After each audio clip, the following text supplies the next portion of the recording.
Olá! Hoje nós vamos falar do orixá Ossanni, o orixá que tem o poder sobre as folhas e sobre as ervas medicinais. Espero que vocês gostem da aula de hoje. Ossanni é um orixá originário da fronteira da Nigéria com o Benin. Ele também é chamado de Baba Ewe, que quer dizer o pai das folhas. É uma divindade imprescindível em qualquer liturgia. Sem a presença de Ossanni e sem a permissão dele para o uso das folhas nas funções sagradas, a religião não existiria.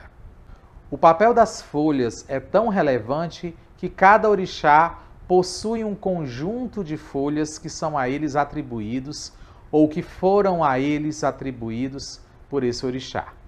Vamos ver a lenda em que Ossanni dá uma folha para cada orixá e que conta essa história. Ossanni dá uma folha para cada orixá. Ossanni, filho de Nanã e irmão de Oxumaré, Euá e Obaluaê, era o senhor das folhas, da ciência e das ervas. O orixá que conhece o segredo da cura e o mistério da vida. Todos os orixás recorriam a Ossanni para curar qualquer moléstia, qualquer mal do corpo. Todos dependiam de Ossanni na luta contra a doença. Todos iam à casa de Ossanni oferecer seus sacrifícios.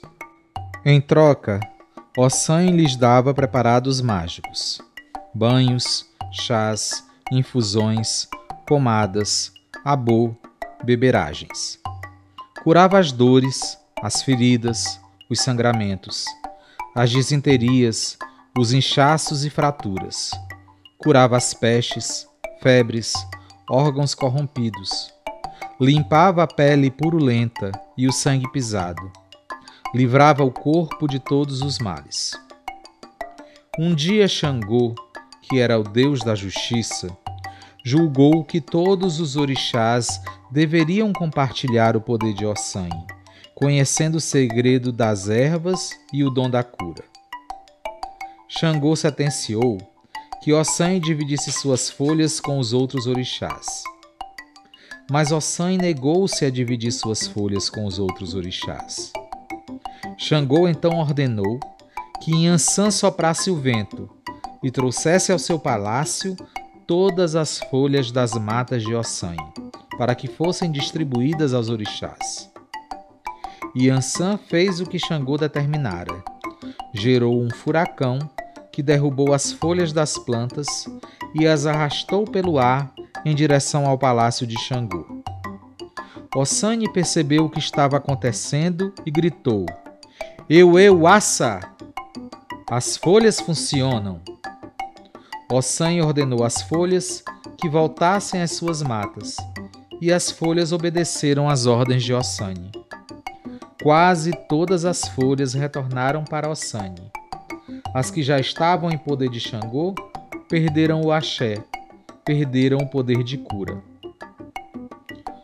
O orixá rei, que era um orixá justo, admitiu a vitória de Ossanni. Entendeu que o poder das folhas devia ser exclusivo de Ossanni e que assim devia permanecer através dos séculos. Ossanni, contudo, deu uma folha para cada orixá, deu uma Ewe para cada um deles. Cada folha com seus axés e seus ofós, que são as cantigas de encantamento, sem as quais as folhas não funcionam. Ossanni distribuiu as folhas aos orixás para que eles não mais o invejassem. Eles também podiam realizar proezas com as ervas, mas os segredos mais profundos ele guardou para si. Ossanni não conta seus segredos para ninguém. Ossanni nem mesmo fala. Fala por ele seu criado Aroni. Os orixás ficaram gratos a Ossanni e sempre o reverenciam quando usam as folhas. Ossanni distribui, assim, o axé da folha aos orixás depois delas serem vivificadas por essa divindade através do seu ofó, que são as palavras sagradas e recitadas e que acordam a magia e o poder dessas folhas. Essas palavras possuem um encantamento especial que tem o poder de liberar das plantas a sua seiva curativa e litúrgica e que é utilizada em todas as cerimônias dentro do candomblé. Vamos ver como Ossanni, que também é considerado um orixá curativo por ter o poder sobre as plantas medicinais, cobra por todas as curas que realiza no próximo Itã. Ossanni cobra por todas as curas que realiza. Desde pequeno, Ossanni andava metido mata adentro. Conhecia todas as folhas e seus segredos. De cada qual sabia o encantamento apropriado. Sabia empregá-las na cura de doenças e outros males. E com elas preparava beberagens, banhos e ungüentos que carregava consigo em miraculosas cabacinhas. Um dia, Ossanni resolveu partir pelo mundo, sempre portando seus mágicos atós, as cabacinhas. Sua fama o antecipava. Por onde andava, era aclamado o grande curandeiro. Certa vez salvou a vida de um rei, que em troca quis lhe dar muitas riquezas. Ossanni não aceitou nada daquilo, somente recebia os honorários justos que eram pagos a qualquer médico ou feiticeiro. Tempo depois, sua mãe caiu enferma e seus irmãos foram buscá-lo para tratar dela. Ossanni chegou com suas folhas e atós de remédios, mas estipulou um pagamento de 7 búzios pela cura. Os irmãos se espantaram com a exigência, porém, mesmo a contragosto, pagaram a quantia pedida e a mãe foi salva. O dinheiro era parte da magia, que tem seus encantamentos, fórmulas e preceitos, que nem mesmo Ossanni pode mudar. Ossanni curou a mãe e seguiu seu caminho, como a folha que é livre e o vento leva. Junto a Ossanni, uma outra divindade chamada Aroni habita as matas. Aroni é conhecido como o curandeiro de Ossanni. É ele quem ensina a esse orixá o poder medicinal de cada uma das ervas. Mas, em compensação, Aroni desconhece as palavras mágicas que Ossanni utiliza para despertar liturgicamente os poderes dessas ervas. Assim, Aroni e Ossanni são complementares. No entanto, precisamos tratar Aroni como um parceiro importante e necessário para Ossanni.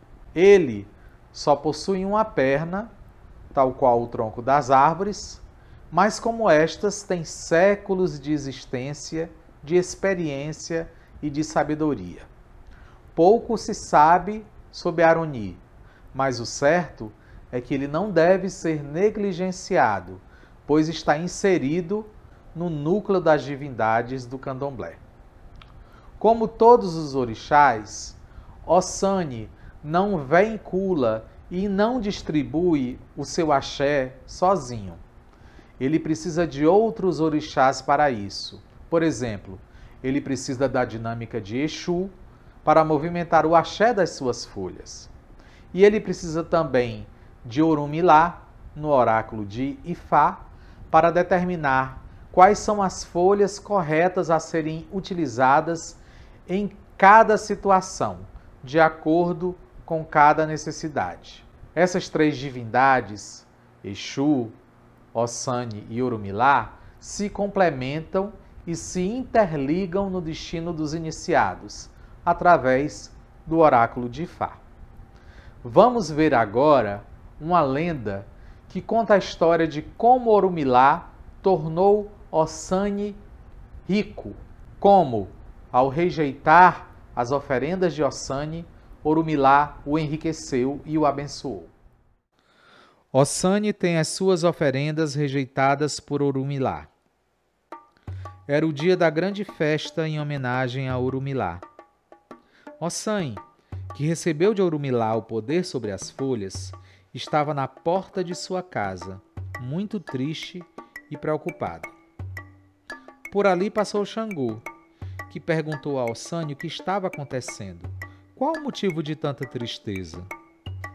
Ossanio respondeu que estava triste porque não poderia ir à festa de Orumilá. Naquele ano, sua plantação só tinha dado abóboras, e os inhames, que era o que ele deveria levar para Orumilá, eram muito poucos, quase nada. Xangô disse que isso não tinha importância e que ele deveria ir assim mesmo.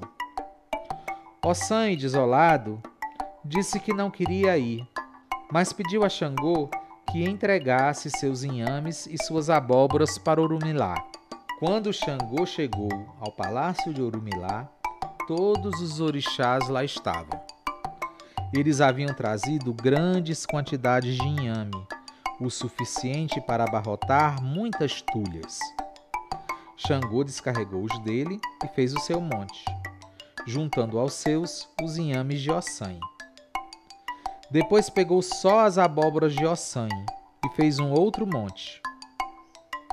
Orumilá viu a pilha de inhames que Xangô havia trazido e ficou muito satisfeito. Depois, viu um monte de abóboras ao lado e perguntou a Xangô de quem vinham. Xangô, com mal disfarçada expressão de reprovação, respondeu que as abóboras eram presentes de Ossanio. É importante entender que as abóboras eram consideradas um presente de pouco valor, pois eram comida de gente sem dinheiro, de gente humilde. Orumilá recusou a oferenda e mandou devolver as abóboras a Ossanio. Ossanio ficou muito triste quando viu as abóboras de volta. Desde o episódio da devolução das abóboras, Ossanio começou a passar por necessidade. Quase nem tinha o que comer. Alguns dias depois, Ossanio estava com tanta fome que resolveu cozinhar uma das abóboras rejeitadas por Orumilá. Quando abriu a abóbora, Ossanio tomou um grande susto. Em vez de sementes, seu interior estava recheado de dinheiro. Ossanio então partiu outra abóbora, e mais outra, e todas estavam repletas de dinheiro. Ossanio, que era pobre, tinha riqueza dentro de casa e não sabia. Com as suas abóboras, Ossanio tornou-se rico e respeitado. Normalmente, Ossanio vive na parte externa das casas de candomblé, protegido pelas árvores. O seu assentamento precisa, primordialmente, da existência de uma haste de ferro com 7 pontas e um pequeno pássaro de ferro na parte superior. Essa ferramenta se denomina Avivi e é o símbolo do poder de Ossanio. É esse pássaro quem guarda a cabaça, onde Ossanio esconde todo o seu conhecimento sobre as folhas e as plantas. Por meio desse pássaro, é também feita a representação do segredo e da relação entre Ossanio e as Yami Oxorongá, pois elas escondem-se na floresta de Ossanio, e precisam se utilizar das árvores dessa divindade para a pousada dos seus pássaros. Os vagalumes, que são moradores das matas, são os companheiros e parceiros de Ossanio, iluminando seus caminhos e dançando no ar para distraí-lo, sendo assim considerados insetos sagrados por essa divindade. Espero que vocês tenham gostado dessa aula e que ela tenha podido nos ajudar a compreender e a entender melhor as características do orixá Ossanio. Até a próxima aula. Até já!